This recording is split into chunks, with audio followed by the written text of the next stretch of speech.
beautiful sentiment that Uncle Glendowie shared with us, in that even though we are as insignificant as a speck of dust, as reinforced by Swami, we are just as vast as the entire universe itself. It was a really beautiful speech, hard to summarize. Just a few of the key gems that I picked up was the importance of crushing the ego and destroying our desires. We'll just get into the next speaker, and the next presentation will be a POC, which is a Public Outreach Committee. And I'd like to call upon Uncle Mike Nyker to the stage, who is a very active devotee in the organization, and he's currently the National Public Outreach Coordinator and an ISSE board member. Uncle Mike. I'm Sairam. I have a pronounced Lotus Spirit of Bhagwan Satya Sai Baba. We have a busy session in the next 20 minutes, in the way that the stage is going to be shared by a few of us. Let me introduce them.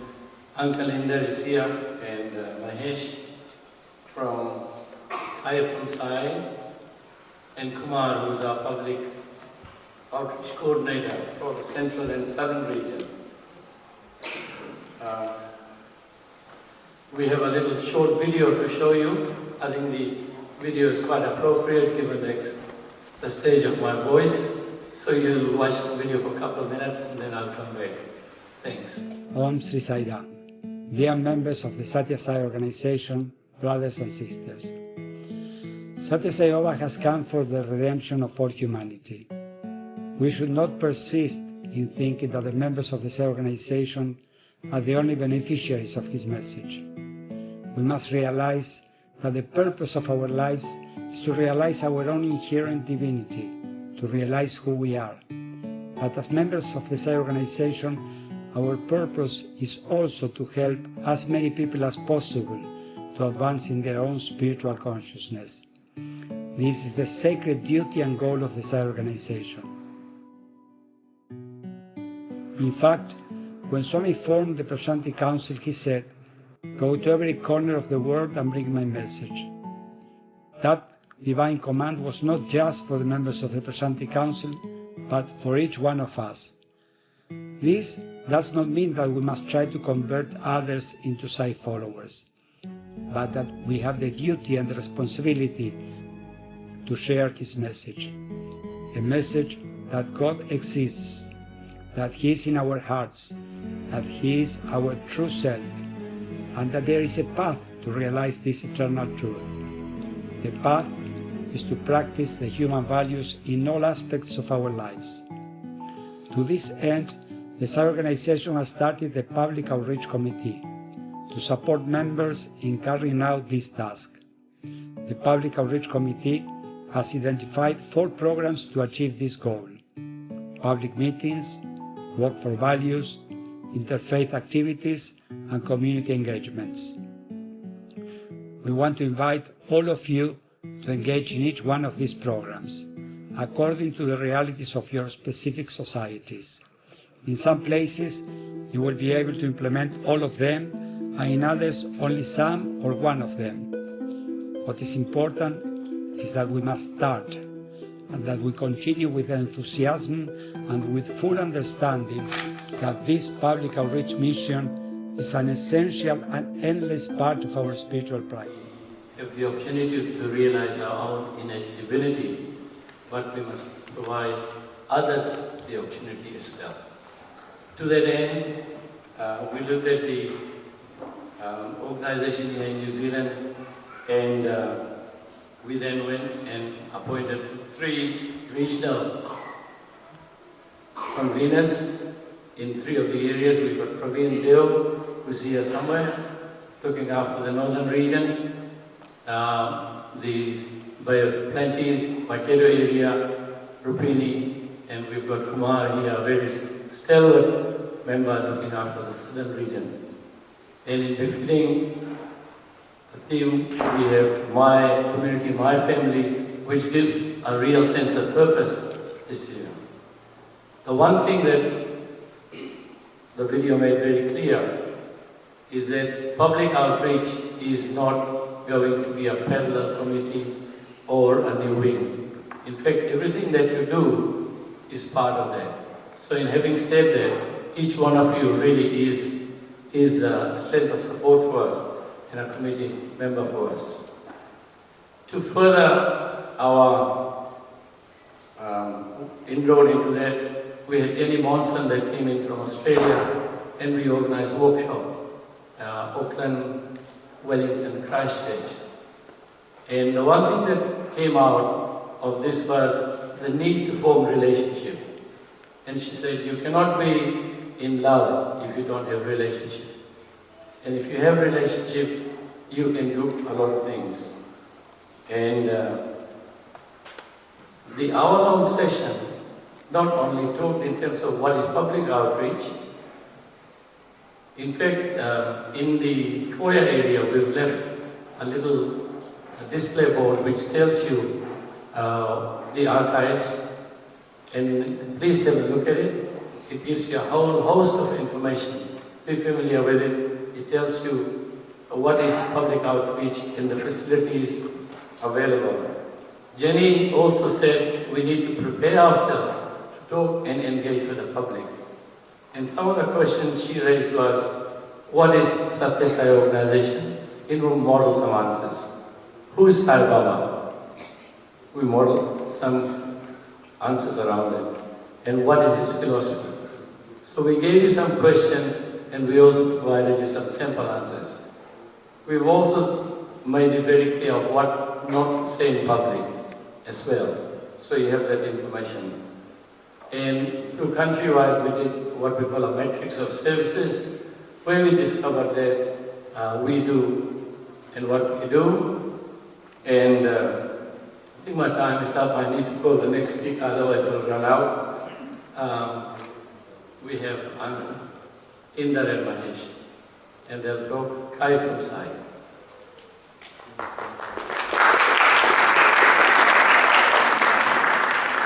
Humble pronouns of the lotus feet of our beloved Bhagwan.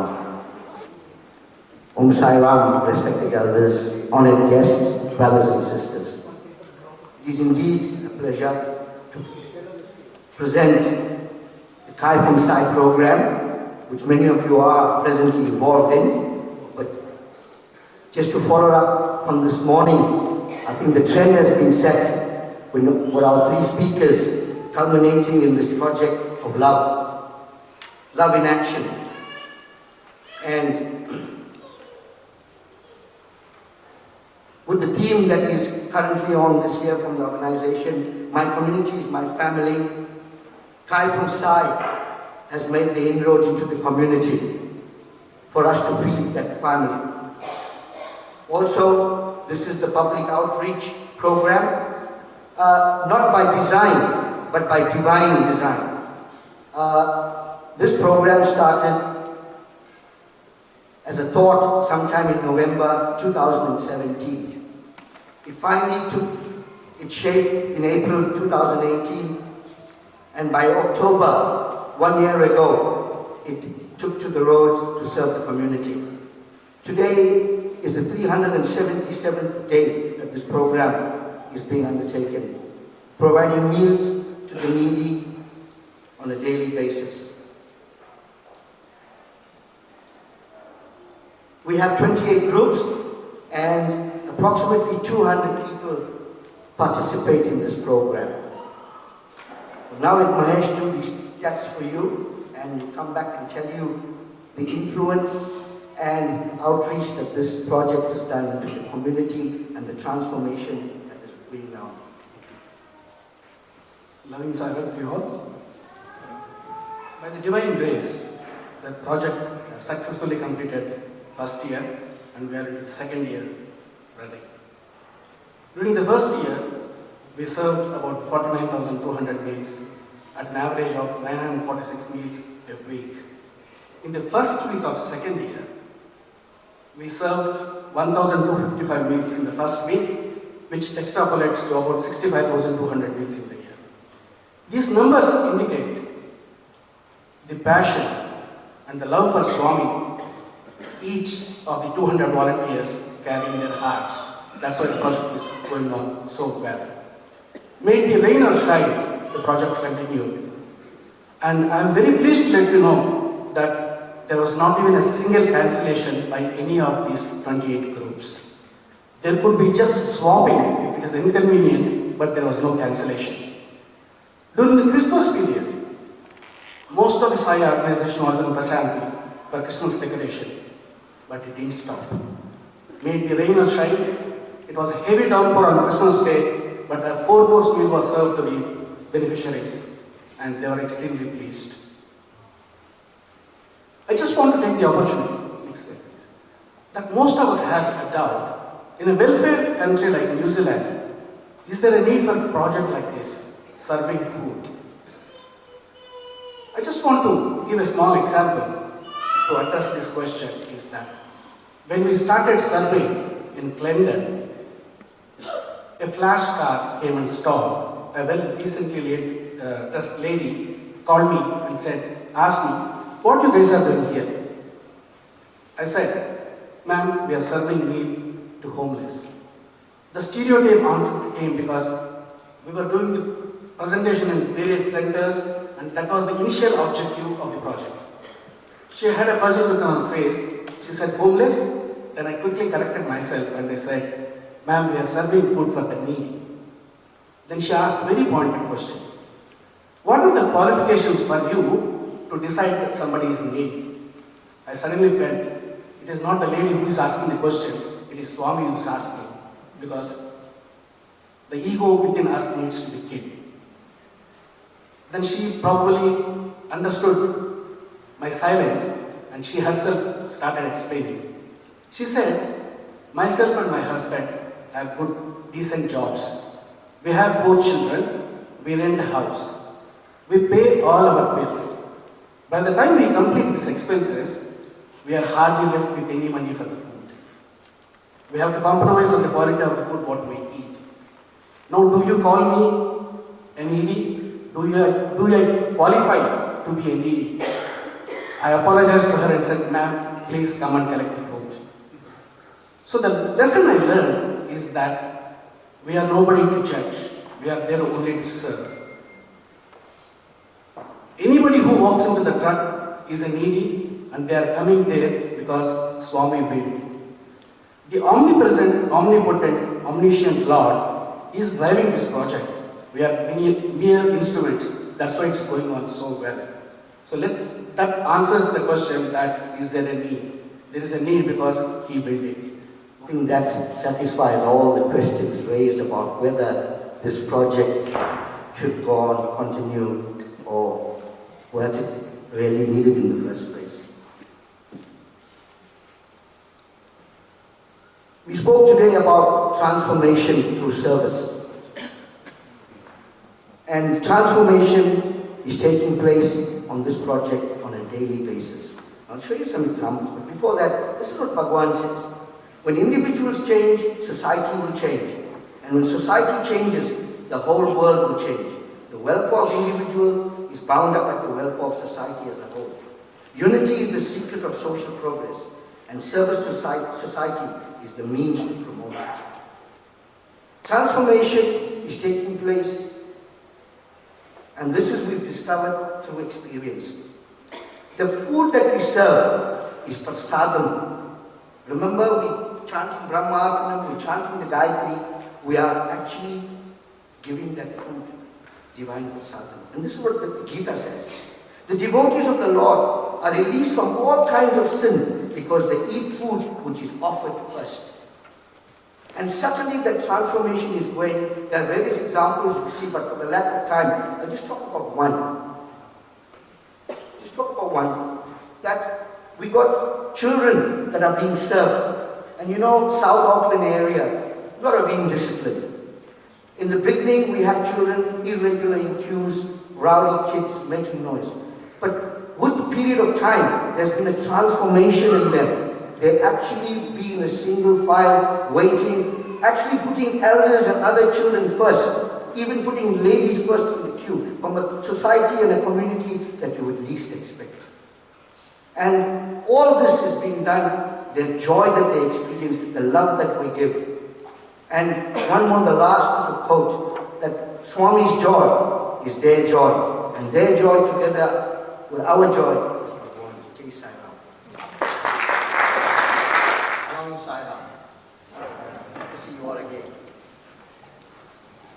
in public outreach program in the central and southern region. The service and outreach program, what are they? And the previous discussion we are having a few discussions, we are not sure why do we do certain things. Just want to give us a brief description what we believe is what is the service, what we do, and what the outreach programs are. So service is the center identifies service of need program provided by the center. Whereas the outreach program is provided in collaboration with the community and faith groups. Center coordinates and be the catalyst of the service we provide. It also provides a better reach and the community and acceptance of the service. And it's also a practical way of expressing Sai's message. Love our server, help our hurt never.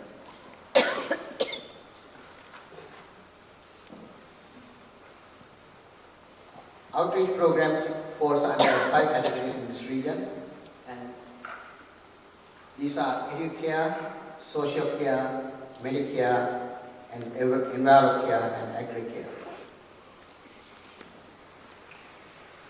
What is education, educare in Central Region happening? There's a sandwich program for 3 schools, a breakfast club for 1 school, where parents and volunteers can help children come hungry to the school. And Parents Appreciation Day. And what is Parents Appreciation Day? This is Swami's message of honor your parents every day. There's something we find in the Western society. Everyone in the house disperses, and that's it. There's no connection. So this is more prevalent in where low-income families are, where they're working 24 hours a day. So this is something we bond the families together and bring the children and the parents together. It's called Parents Appreciation Day, and it happens in 2 schools every year between October to September. And the next one is Waste Warrior Program. This is a program which is initiated in 1 school where the children are introduced to collecting waste in a daily basis. That means where they are at school or home or where they are walking down the street, they collect the waste and they become concerned about the waste polluting the environment.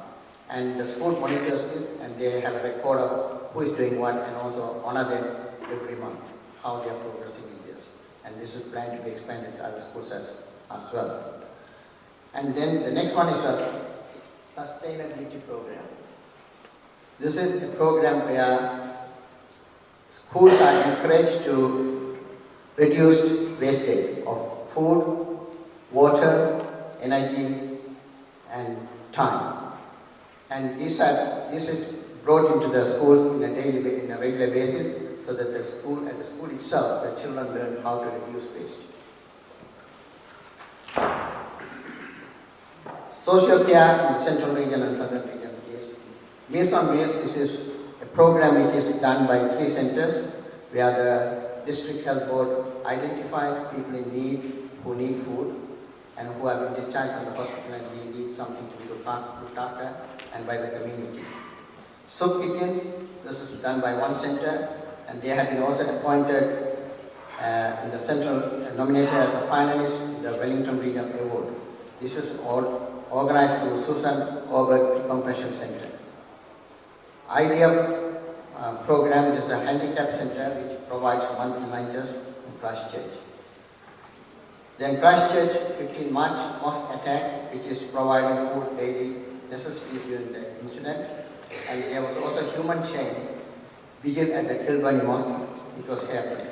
And one of the things which are happening is it looked like Prashanti, where you see the Muslims embracing the Jews, the Hindus embracing the Buddhists.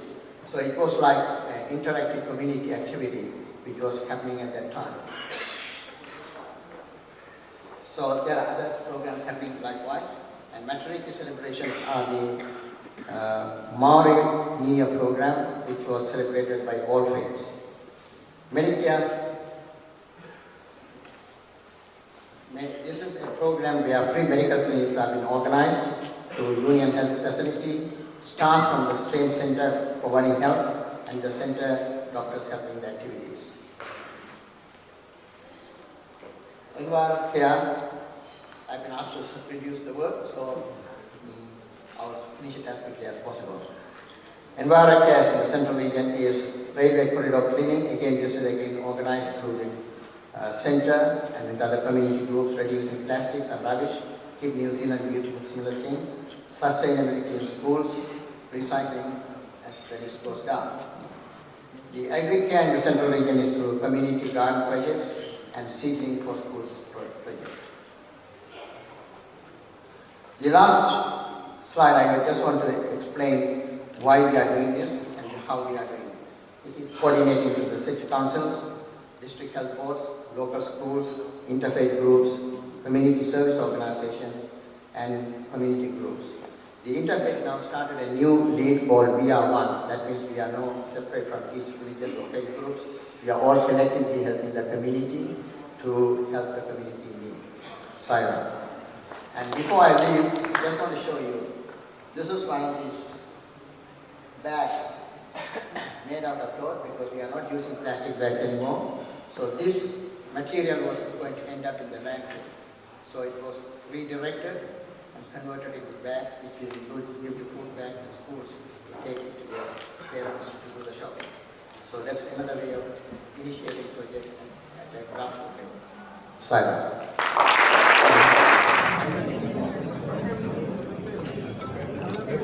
You